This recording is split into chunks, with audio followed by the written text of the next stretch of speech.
For today's video guys, yung aking oil cooler, i-modify ko siya sa ganitong oil cooler. Nasa video to is papakita ko lang kung paano ko ginawa yung ating external oil cooler. Ginawa natin siyang naka-enclose na. Then at the same time, meron na siyang built-in fan. At the same time, temperature control na siya. High-tech. Ito yung reason din guys bakit ko siya kailangan i-remodify and at the same time bakit ko siya kailangan i-relocate. Just to give you an idea paano ini-install yung mga external oil coolers. So from radiator fans, meron tayong mga radiator. So pag tumatakbo ang sasakyan, meron tayong incoming air, moving air sa harapan, and then pag nag-on naman ng ating radiator fans is meron din tayong suction. So meron tayong papasok, meron tayong palabas. And then, so ganito in-install ang mga oil coolers natin. Dinidikit sila sa mga radiator mismo. Para kung limbawa nakastop man yung sasakyan, walang moving air sa harapan, meron pa rin tayong suction galing sa ating mga radiator fans, which is yung tamang setup. Now, yung maling setup, yung katulad nun sa akin na in-install ko sila, yung aking oil cooler malayo sa ating radiator fans. Now, yung aking oil cooler is totally nagre-rely lang siya dun sa moving air galing sa harapan. Ngayon, kapag nakaparada ang ating sasakyan, nababaliwala yung kanyang function na magpalamig ng langis. Kasi nga, walang moving air sa kanyang dumadaloy sa kanya, which is maling setup. Ito yung existing setup ng aking van. No? From radiator, meron tayong condenser, may dalawa tayong auxiliary fan. So, yung aking oil cooler is wala na talaga siyang space para paglagyan dyan sa harapan. That is why yung ating oil cooler is na-locate ko na dito sa bandang baba na medyo malayo sa fan kung saan medyo hindi na siya nagkakaroon ng suction. So, dyan ko na siya nailagay. So, ang talagang nagpapalamig na lang dyan is yung hangin galing sa harapan kapag umaandar sa sasakyan. Now, for example, ito yung aking van. Nilagay ko yung aking oil cooler sa harapan. So, itong oil cooler natin to is lalamig lang to once na tumatakbo yung sasakyan. Nagkakaroon ng airflow dyan sa unahan ng ating van. Pero pag tayo nakastop, let's say na-stuck tayo sa traffic, tumigil tayo, so umiinit uli yan, so hindi yan lumalamig. Lalamig na lang yan once na tumakbo na uli yung sasakyan, magkaka-airflow na uli sa harapan ng van. So ito ang gusto kong baguhin sa design ng aking oil cooler. Ito yung mga heavy duty na oil coolers na meron ng built-in fan at meron na ring built-in thermo switch na kapag na-reach na yung init is mag-automatic on yung kanyang fan, and kapag malamig na is mag-automatic off na, which is ito yung concept na gusto nating gayahin. From existing oil cooler ko, naganap ako ng any plastic container na pwede kong gawin as enclosure and install natin siya ng fan at mga oil lines para sa inlet and outlet natin. And ito yung ating final project build na oil cooler enclosure na may built-in fan. And ito, meron naman akong pakalat-kalat ng mga container dito. Pwede na sigurong gamitin natin as enclosure, no? Yan, no? Plastic. Mukhang makunat naman. Saktong-sakto yung diameter na ito sa ating fan. Sige, titignan ko kung pwede ito. Then, tatanggalin ko lang yung mga tenga nitong fan natin para pumasok siya dun sa ating gagawing enclosure. Tinanggal ko lang yung pinaka bottom part niya. Then, pinasok ko yung ating fan. Tinignan ko kung kasya naman. Yan, saktong-sakto maganda ang fitting niya. Okay, and then, pinag-isipin ko kung paano ko siya magagawang parang slim type. So talagang sa umpisa wala akong maisip na idea. So parang rough ideas lang ang pumapasok sa isip ko. Gusto ko i-bend ko lang muna yung plastic container na to. Parang magkamap ako nung anong mold ng lalabas pagkatapos. So fina-flat ko na lang yung mga areas ng harapan para may sukat ko yung ating oil cooler dito sa unahan.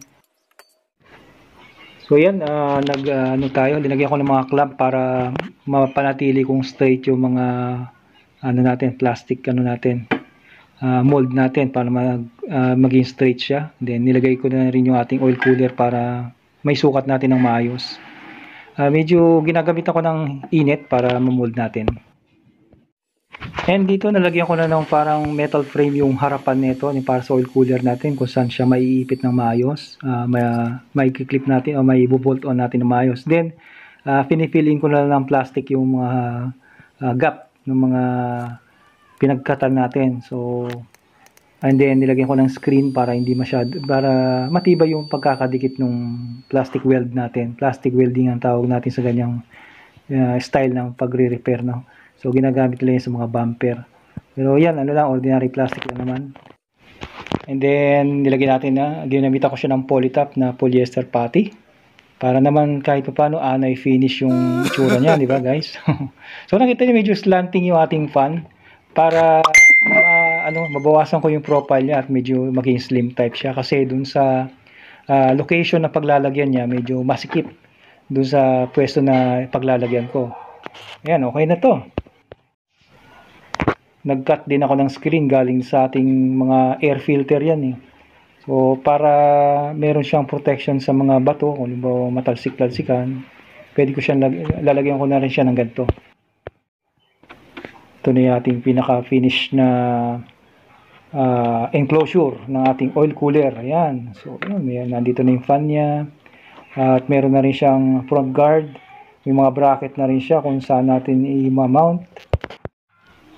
Ito na siya, nabuo ko na rin din siya, and then i-test natin. By the way, yung flow ng hangin is magmumula sa unahan, yan, ganyan. So, yung fan natin kasi ito is suction type siya. Pahigop siya, hindi siya pa-blow. Yan, so yan, maganda naman ang flow ng hangin. Katulad niyan, yung plastic example is malakas ang suction naman niya. So, sure ako na yung oil cooler natin ito is mas efficient ito, mas mabilis ito magpapalamig as compared dun sa natural airflow lang na hayang yung natural na pagmandar lang yung sasakyan, doon lang nagkakaroon ng airflow. Ito meron na siyang sariling blower fan o suction fan. Now yung fan na to is makokontrol natin via digital temperature controller. So yung pag on and off ng fan is pwede natin siyang i-set depende sa gusto kong temperatura. Okay, para sa oil lines naman natin, ayan, pansin nyo, gumamit na lang ako ng para sa aircon kasi napakamahal na mga AM10. Gumamit ako ito yung pinakamalaki, hindi ko alam kung 5.8 ba yun o 5.6, basta ganon. Plunge type to, okay. Bumili akong dalawa niyan, which is yung pangalawa, yung ulo niya o yung nut niya, ginamit ko dun sa 10mm lang o yung mas maliit, hindi ko alam kung 3/4 ba yan, na o-ring type. Kasi ang kailangan ko kasi dyan yung laki ng diameter ng tube. Kasi isang para sa outlet natin na 10mm lang dapat siya, which is parehas nung para dun sa transmission. And then yung inlet naman natin is 16mm, which is kailangan ko para sa adapter natin. Yung ganun kasi kalaki dapat yon. Dahil yung adapter natin 16mm para dun sa sensor. Okay, ayan, 16mm yung tube na yan. Okay naman, hindi naman maglilik, samantala yung hangin nga ginagamit dyan, hindi naglilik, yung langis pa kaya, di ba? So, ang una, bala ko gumamit ng ganito, yung para sa motor to thermo switch, tawag natin dito. Kaya lang, ang kailangan ko dito is magpalagay pa ako ng thread o butas, kung kasama man siya ilalagay. For example, sa drain pan, doon natin ilalagay to, thermo switch na to. So, direkto na itong, pwede mo na itong ilagay sa relay mo, bago mo ilagay sa electric fan na kukontrolin mo para mag-on siya. So ito is rated siya ng 85 degrees. Alam ko. Yan. Mag-on siya ng 85 degrees. Then pagka below doon, mag-off na siya. So yan. Ang gusto ko lang kasi talaga is makontrol ko yung temperature ko and namomonitor ko siya kung ano yung temperatura natin talaga. No? So dito kasi clueless ka. So, makikita mo, maandar yung fan. So, alam mo, nasa 85 degrees up ka. And, pag namatay na siya, ibig sabihin, na-reach niya na yung below temperature na 85 degrees. Ito ang binili kong gagamitin natin na controller. Tawag dito is temperature na controller. So, ano to, digital na siya. Para siyang thermostat na tinatawag natin, digital. Kaya lang, ang aking problema rito, yung kanyang sensor na ginamit is ganito lang siya, parang plastic lang. So, hindi to built-in para sa mainit na ano talaga, temperatura, like makina, ganyan, or mga ganun, mga coolant, tsaka hindi natin to siya ma-install sa anumang adapter, kasi parang ganyan lang siya. Siguro magdidrill ka ng hole, tsaka mo siya epoxy, which is delikado pagka mga katulad, yung gagamitin mo siya sa power steering or sa transmission or sa coolant, hindi siya po pwede. Order ako ng isang temperature sensor na pwede sa coolant, pwede sa langis, basta pwede sa pansasakyan. Ito yun. 90 pesos lang around o 110 pesos lang yata to. So ito ang gagamitin ko ngayon dun sa ating adapter na ilalagay sa ating transmission. So test natin, lagyan natin ng power.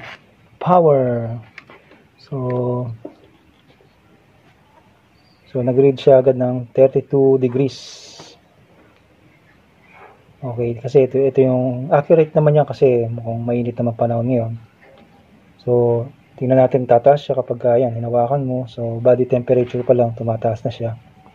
So pwede natin test kung let's say lagyan natin ng dagdag na init, let's say lighter. Tingin ko mas sensitive kasi ito kumpara dun sa ganito. Okay. So, ngayon. So, ang bala ko, kaya ako ito yung ginamit nating digital temperature controller is para yung temperature na gusto kong ma-maintain ng transmission is mapuprogram ko dito.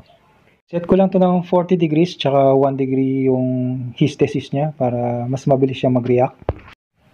Mula ng soldering iron para medyo mahangin kasi kaya hindi natin makokontrol yung ano.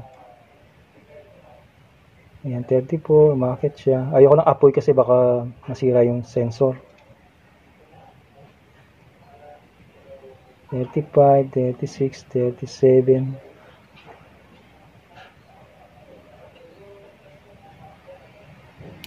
Ayun. So nag-click na yung relay niya ng 41. Kasi yung ano nating hysteresis is 1 degree lang. 41, yan, nag-click siya. Then, mababa uli ng 39. Okay, 40 degrees. Yan. Parang 39.9, mag-off na yung relay.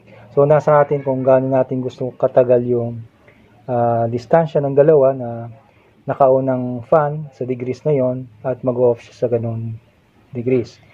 Kung paano mag-set ng mga functions na itong thermostat na to is meron tayong ibang video na ginawa para dito kasi medyo mahabang tutorial siya.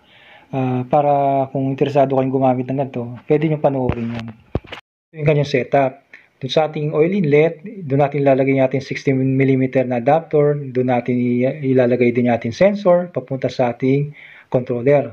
Controller papunta sa ating relay, relay papunta sa ating fan. Then supplyan lang natin siya ng parehas ng 12 volts. Kapag yung sensor is nagbigay na siya ng signal sa ating controller, controller papunta sa relay, mag-on na ating fan. Ito yung ating 16mm na adapter. Dito ko ilalagay yung ating temperature sender. Diyan natin i-attach yung inlet ng ating oil. So ito na siya guys. Meron na siyang fan. May enclosure na siya. Meron na rin siyang mga para sa aircon lang to. So wala akong mga AN10 na pero kasya naman. Mga fittings. So nakabili naman tayo sa mga pang aircon. Pwede naman yan. Okay. So meron din siyang screen sa harapan para pang-protect sa mga kung bato, may mga tumatalsik man, no? Then may mga bracket na yan.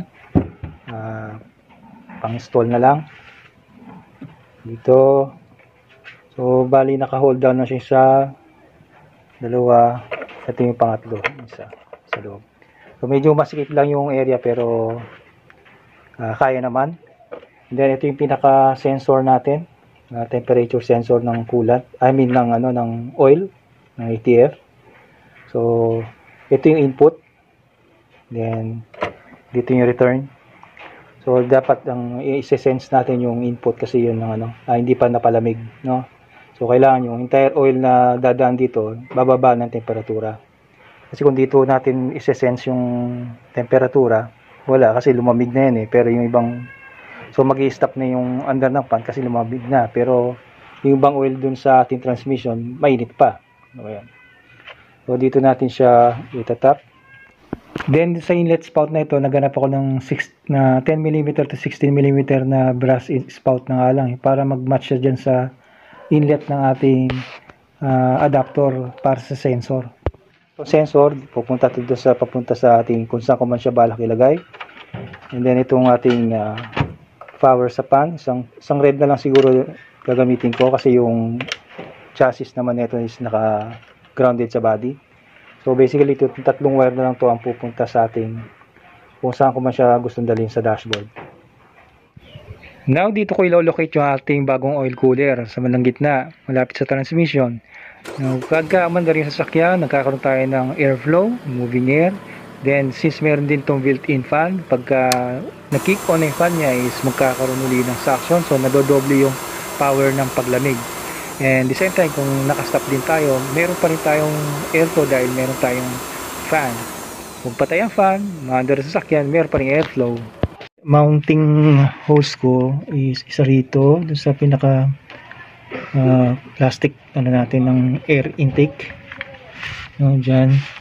Then naglagay yung isa rito. And then dun, sa may bracket. Dun banda yun. So, dyan ko i-attach yung aking oil cooler. Yan. So, lagay ko muna. Medyo mahirap to kasi masikip yung pwesto. Nilagyan ko na ito ng mga line hose and then yung mga wirings ng sensor tsaka yung fan, in-extend ko na para abot hanggang dun sa, kung sa dashboard ko man nilalagay, hanggang dun yung wirings niya. Ito, nailagay ko na ito yung return lines niya. Punta na doon. And then ito yung incoming. Bakit siya doon sa pupunta sa may sensor. Yun. Ito na siya kapag naka-install na sa ating van ang ating newly modified oil cooler. Yan, makita naman natin na tama lang yung ating ground clearance, sakto lang. Kaparehas lang siya ng pwede lang din naman yung ating existing oil cooler, lagyan ko lang siya ng fan. Let's say dalawa, then lagyan natin ng controller, lagyan natin ng sensor, lagyan natin ng relay, and then install ko na sa van. Tapos na, hindi ba? So bakit kailangan yung gagawa pa ako ng enclosure? Kasi pag may enclosure, alam ko, mas protektado yung ating oil cooler. At the same time, mas magagamit ko yung suction power ng ating fan kasi naka-enclose siya. Now, kapag may moving air sa harapan ng ating oil cooler, mas na-amplify yung suction power nito, mas mabilis yung paglamig ng ating oil. So that's why itong design nito ang ginamit ko sa ating build. So bali yung wire ng ating sensor tsaka yung fan is dumaan dito. So yan. So padadaanin ko na lang siya dito sa ilalim dito. Yan, ito kadugtong niya. Then hinanapan ko ng pwesto yung ating module o yung controller. Dito natin siya inilagay. Yun, ganda ng pwesto. So yan, nakahanap ko ng dito natin siya. So ito may takip to, may acrylic na cover na nakita natin pakalat-kalat at ginawa ko na lang cover dito. So yan, i-wire up lang natin yan. Pwede na. Dito ko na lang nilagay yung ating oil cooler relay. So, na-wire up na natin to. So, pwede ko naman itago lang yun dyan. Now, ang kukunin ko ngayon, kukuha tayo ng base temperature natin. Na habang yung sasakyan is, hindi pa siya na-start from overnight na pagka-park. Okay, so ang nabare-read natin dito sa aking temperature controller is negative 11 degrees. So hindi naman nagyayelo sa Pilipinas. Bakit ganon? So sabi ko nga yung dahil iba yung ginamit nating sensor is mag-iiba yung reading nito dahil mataas ang resistance, nagbabago. So ikukuha tayo ng base reading natin ngayon dito dun sa talagang digital temperature gauge na ang sensor niyang ginamit yung katulad dun sa atin inilagay doon. So ito i-install ko lang, tatap ko lang siya dito, so wire dito, para makuha natin yung base temperature talaga natin. Tsaka tayo ngayon mag-adjust kung ano man nare-read natin dito. Ngayon is negative 11. Now connected nitong ating digital temperature na to. Okay, so meron tayong 28 degrees na reading based dito sa actual na temperature gauge na gamit niya talaga is ganong temperature sender, no? So ito idadagdag natin to dun sa nabasa natin na negative 11 dito sa kabila.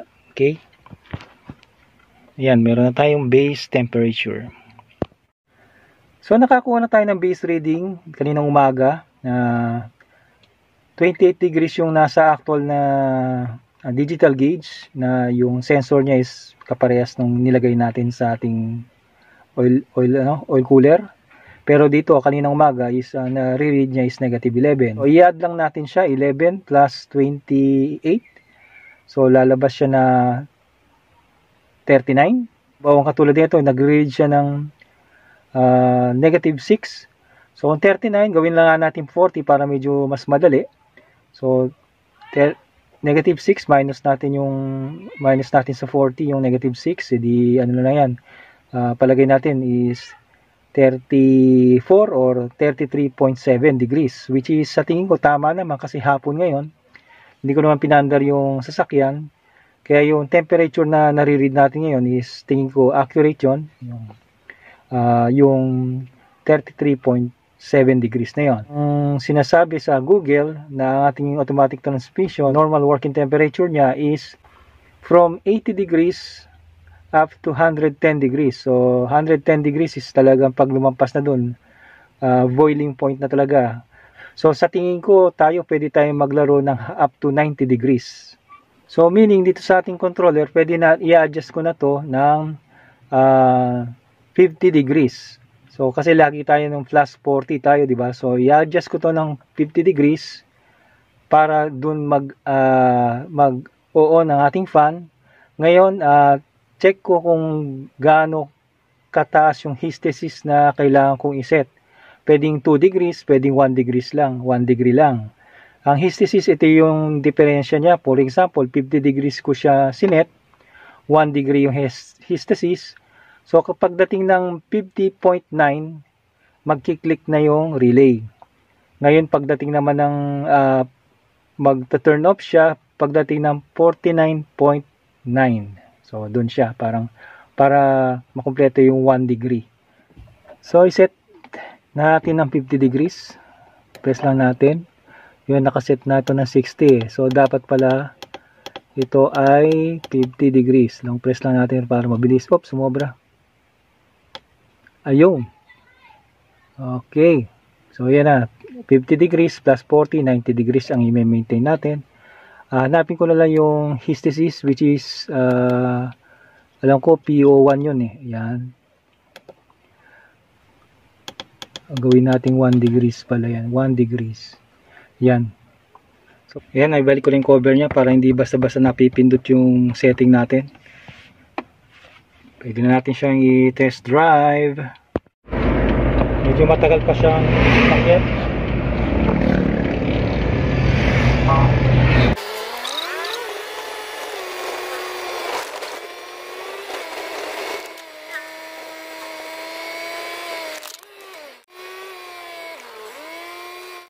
Tinakpan ko muna karton yung ating oil cooler kasi lumalamig din siya dahil sa airflow.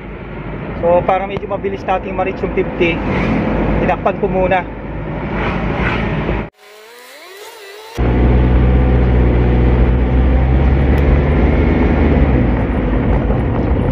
Go na yung relay natin.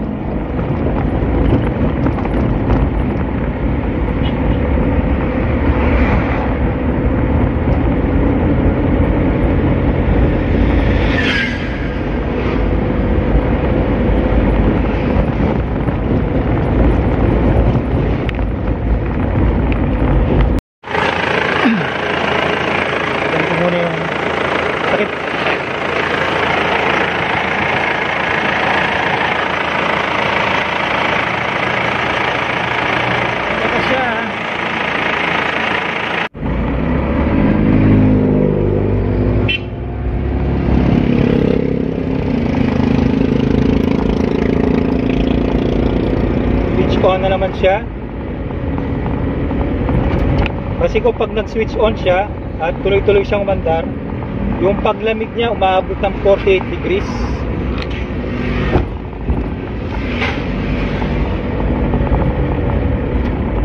Yung park ko muna. Tingnan natin kung naka-park siya, gaano siya kabilis bababa. Guys, naka-park muna tayo. 51.0 98765.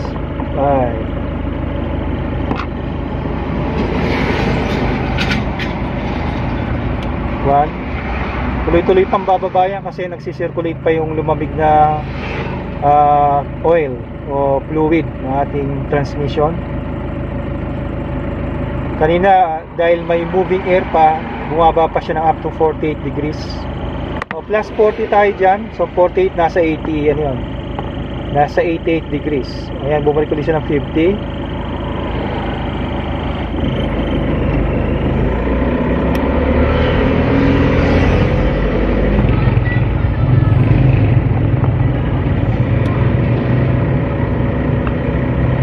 Ayan, even traffic yung ano natin, yung ating transmission cooler is tuloy-tuloy pa rin siya. So ayan guys, kumpleto na yung ating ginawang external transmission oil cooler with enclosure, with built-in fan, with automatic controller. Napakahabang pamagat, hindi ba? So ayan, bumaba na kasi nagpark na tayo at nasa bahay na rin naman tayo. So next na video na lang siguro yung how it will perform, kung talaga bang makaka-benefit ba yung mas malamig na transmission compare dun sa regular na oil cooler lang natin na nasa radiator, kumpara dito sa ginawa ko. So check natin ano yung magiging performance nila sa dalawang yon. Pagdating sa example, akyatan, dali natin sa medyo stiff na akyatan to sa sasakyan para makita natin paano mag-perform ba yung malamig na transmission versus dun sa regular na pampalamig niya lang, which is yung nandun sa ating radiator lang. Okay, hopefully guys na gustuhan nyo yung video. So huwag nyo pong kakalimutan i-click yung ating like sa ating button dyan. At the same time, kung hindi pa naman kayo subscribe, guys, subscribe na kayo. Click nyo na rin yung subscribe button. At siyempre yung ating notification bell para in case may mga bago tayong uploads is napapanood nyo na po agad. Maraming salamat. Thank you for watching. See you on my next video.